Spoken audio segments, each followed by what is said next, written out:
Hello crypto guys and gals. We're going to look at Bitcoin, Ethereum, Litecoin, BCH, and Ripple today on the daily and weekly time frame. And then at the end, have some new farm animals to introduce to you all.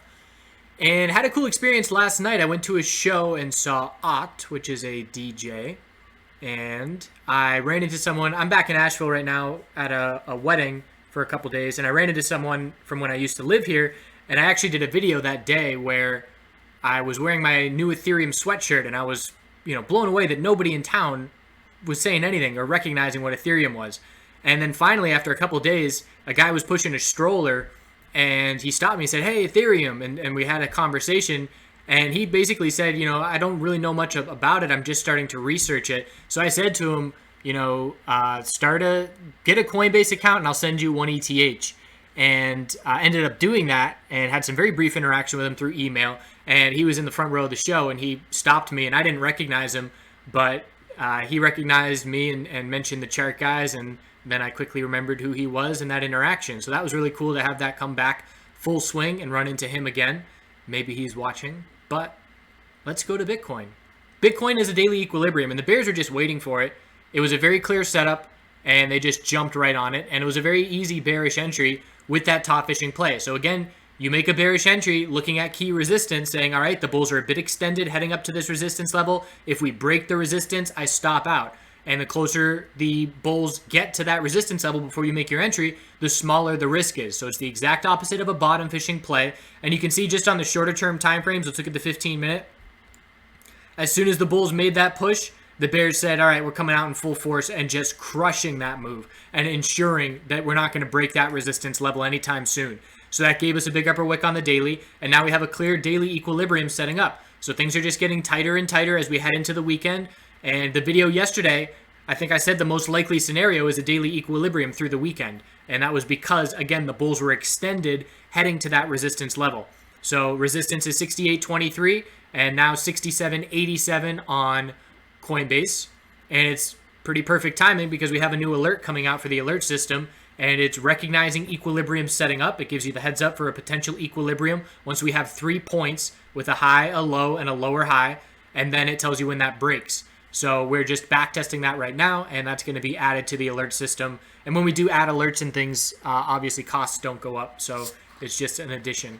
So Bitcoin, we're looking for a higher low now compared to 63.20, and looking at the 4-hour time frame, pretty significant pullback, still looking for a 4-hour higher low, and we should still form one because the last one was down here at 64.30 and 64.25. So we have a lot of space to work with for the bulls to be able to hold this support level and form that higher low. And we might even get a 4-hour equilibrium inside a daily equilibrium, inside a weekly equilibrium, if that doesn't blow your mind. Inception type deal. But that's pretty much what we're setting up for right now. So hourly RSI, let's see if we're getting oversold. We're not. 15-minute RSI, 5-minute RSI, we are, as we're overextended. But at this point, if you are not in a position, you're patiently waiting for either the 4-hour pattern to break to play that, the daily pattern to break to play that, or like me, the weekly pattern to break to play that. So that's where we stand. Equilibrium on Ethereum, daily chart, or I should say about Bitcoin. Daily chart is an equilibrium on Ethereum as well. It's much weaker. We didn't get as close, so we're much closer to a bear break. There's less room for the bulls to work with. So whenever I'm looking at equilibrium setting up, I'm looking for little clues. I'm saying, all right, if the bulls on a bounce get back to this key level and form that higher or that lower high, that's right in the middle of the equilibrium. If it's less than that, that favors the bears. If it's more than that, that favors the bulls. This is an example that would favor the bears with just one green day, a lack of a lot of follow through, and again, it looks more like a bear flag than an equilibrium due to the lack of the bounce that we did see. So our new resistance level is going to be 234.59, and support is 203.24. Bulls have to hold that level in order to try and form that equilibrium. 4-hour higher low, as long as it's above 210, we'll keep a 4-hour higher low pattern. So we'll look for Ethereum to stay with 4-hour higher lows, same as Bitcoin. Again, it's just less space to work with. So at this point on all these names, I like the 4-hour and the daily for the most clarity, a little bit broader time frames. And if you watch these videos, 2 months ago, 6 months ago, however long ago, I was very, very heavy into the 5 and 15-minute time frames, and you should be able to notice my shift in perspective and in time frames because the more you zoom in when you're in a tightening equilibrium pattern, the more choppy the action is going to be. So in that scenario, I zoom out and get patient rather than looking at the same short-term indications. Litecoin is not a daily equilibrium because it got that bull push. So it's still a higher low, higher high pattern. We're watching weekly resistance of 69.44. A daily inside bar is very likely to form here today. And anything on the daily above 54.33 maintains a higher low. So the bulls still have a 10% window to work with where we can drop 10% and still be holding that daily higher low. So a lot more comfortability than Ethereum has. As far as the daily chart is concerned, Litecoin, Bitcoin, and Ethereum is strongest to weakest.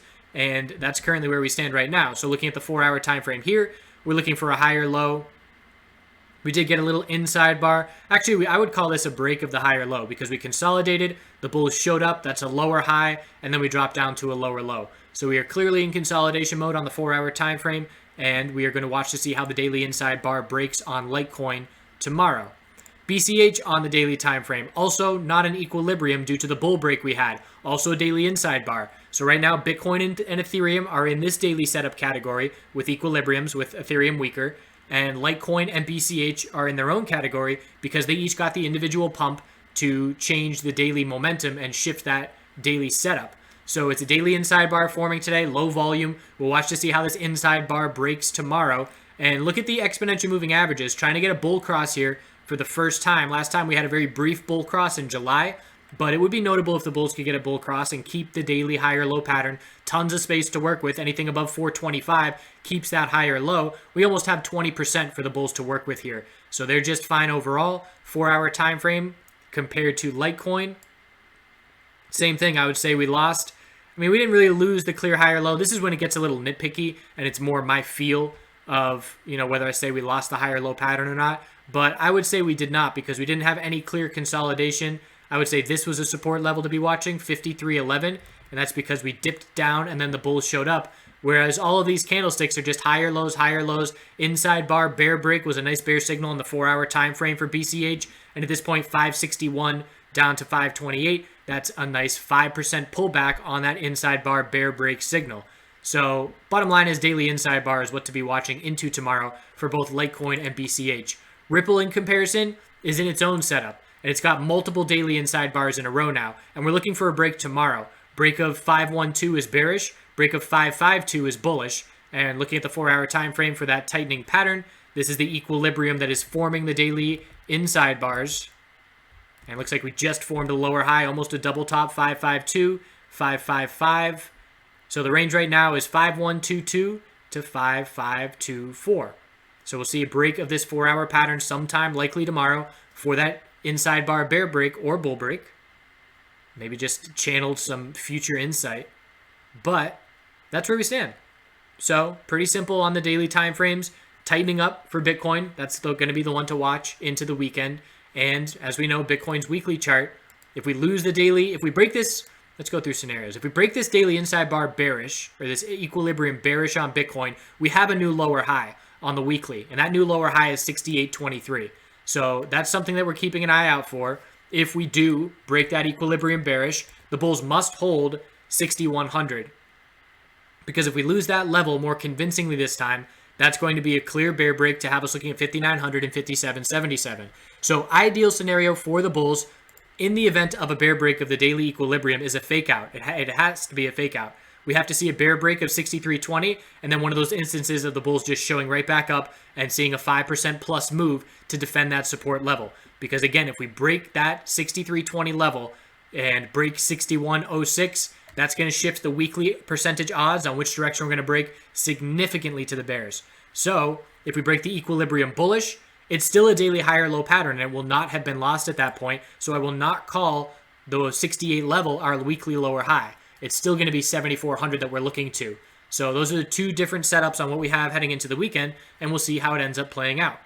So here at the end of the day, we got a farm video. Went to a farm of a friend today and rode a horse and saw some goats and some geese and turkeys and not geese, quail, whole bunch of animals. And it was really cool because I was able to trade Canadian MJ with looking at my phone a couple times, able to place an order, able to place an exit. I used smaller positions because I was away and on my phone, but to be able to do that very leisurely, very relaxed, and to be able to have a day maker by doing that was definitely eye-opening in terms of, you know, being able to do this a bit more actively while away from the computer, because I've been doing this so actively, you know, for the last 3 years. Pretty much 99% of the time I'm trading, I'm at my computer. But as that changes, I will be more comfortable, you know, doing it away from my computer and just establishing the game plan and letting the levels play out for themselves. So nice to see that happen today and get me a little bit more comfortable in that mindset, because I'm always working on my game as well, obviously, as everybody should be. And for me, I'm working on swing trading and zooming out from the shorter term time frame, because I'm so used to watching tick for tick and just scalping moves on the 5-minute and the 2-minute chart these days. So I appreciate you all watching. Continue to do good things out there. You never know when it's going to come back around towards you. And that's obviously not the incentive for doing good things, but it is definitely a benefit that I fully believe in and have seen it play out time and time again in my life. And I hope you all have a good weekend. I'll see you tomorrow.